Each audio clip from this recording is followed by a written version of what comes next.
Eggnog, an essential beverage of the holiday season. Whether it's a family gathering or a lonely winter night, it's the perfect brew to get you through till the next year. But while you're sitting there, rewatching Jingle All the Way for the millionth time, ever wondered, what the heck am I drinking? Are there eggs in here? Oh, what the heck is a nog?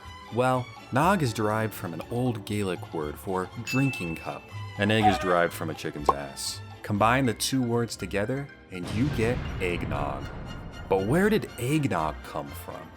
Well, if we jump into the time chicken's ass, we can go back in time to the 13th century in England. Now, eggnog hasn't been invented yet, but before the nog, there was poshnog, or poshote, or pochette, or posset, a beverage made from curdled milk mixed with wine or ale. Yummers. And often included some other spices or something. Posset was originally a medicinal drink, but it was also used to mark special occasions, like a gathering.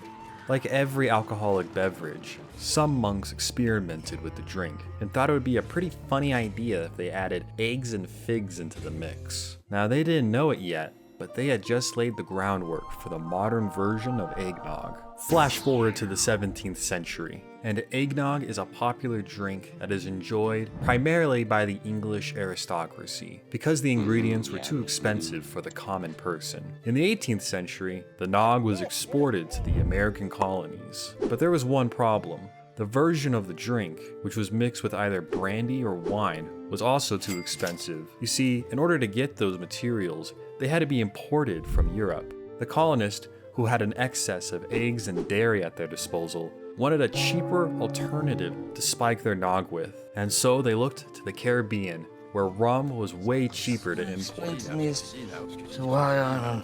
This allowed even the most wretched of society to enjoy a cup of creamy egg grog. When the US declared war on tea in 1776, it lost its ability to import rum from the Caribbean islands. So America had to come up with a newer solution to solve the eggnog crisis. People turned to domestically produced liquor instead, such as whiskey and bourbon. But even when these were too expensive, some people opted to mix their noggins full of nog with good old moonshine.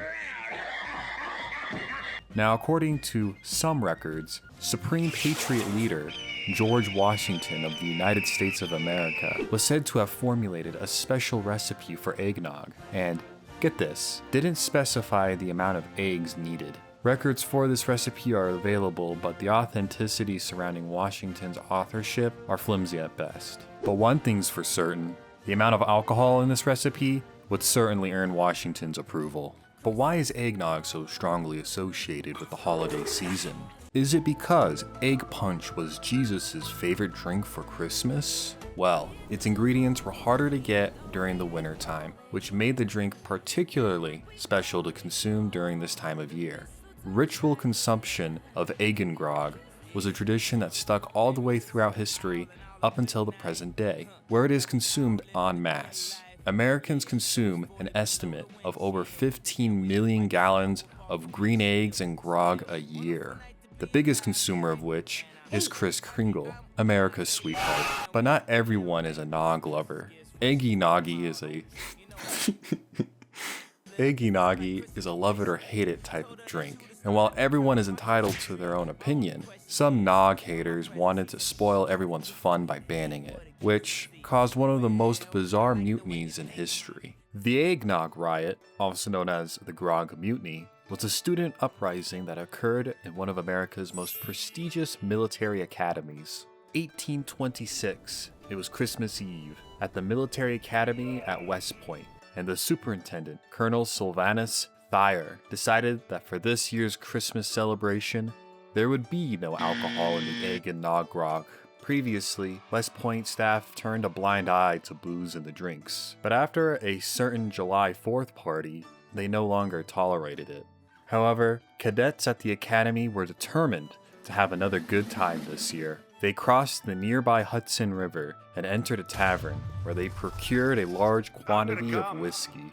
They smuggled the liquor back into the barracks, and there they began to distribute their spiked eggnog to their fellow cadets. The dorm party quickly spiraled into the halls and across the entire campus as more people indulged in the festivities. When staff realized what was going on, they attempted to shut down the party, but the angry partygoers weren't having it. No, they said. They rose up and fought back, defending their sacred right to have nog with the boys.